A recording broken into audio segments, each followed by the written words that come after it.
They were conquerors, and for that you want only brute force, nothing to boast of when you have it, since your strength is just an accident arising from the weakness of others. They grabbed what they could get for the sake of what was to be got. It was just robbery with violence, aggravated murder on a great scale, and men going at it, blind, as is very proper for those who tackle a darkness. The mind of man is capable of anything, because everything is in it, all the past as well as all the future.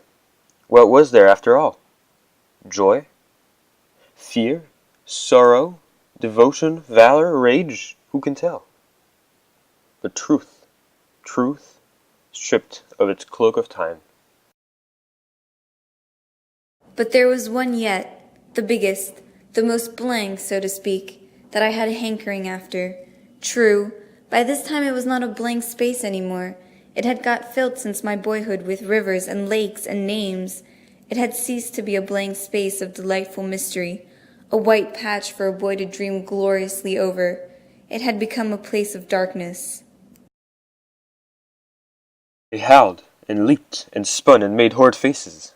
But what thrilled you was just the thought of their humanity, like yours, the thought of your remote kinship with this wild and passionate uproar. Ugly, yes, it was ugly enough.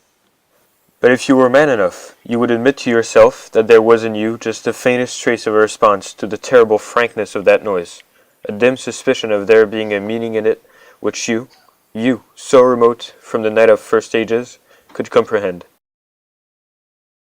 Of course, you may be too much of a fool to go wrong, too dull even to know you are being assaulted by the powers of darkness. I take it no fool ever made a bargain with the devil. The fool is too much of a fool, or the devil too much of a devil. I don't know which.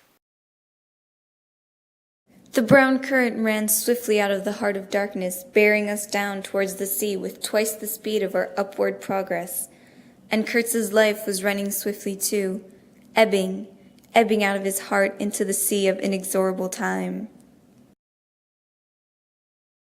Yes, I looked at them as you would on any human being, with a curiosity of their impulses, motives, capacities, weaknesses, when brought to the test of an inexorable physical necessity. Restraint? What possible restraint? Was it superstition, disgust, patience, fear, or some kind of primitive honor?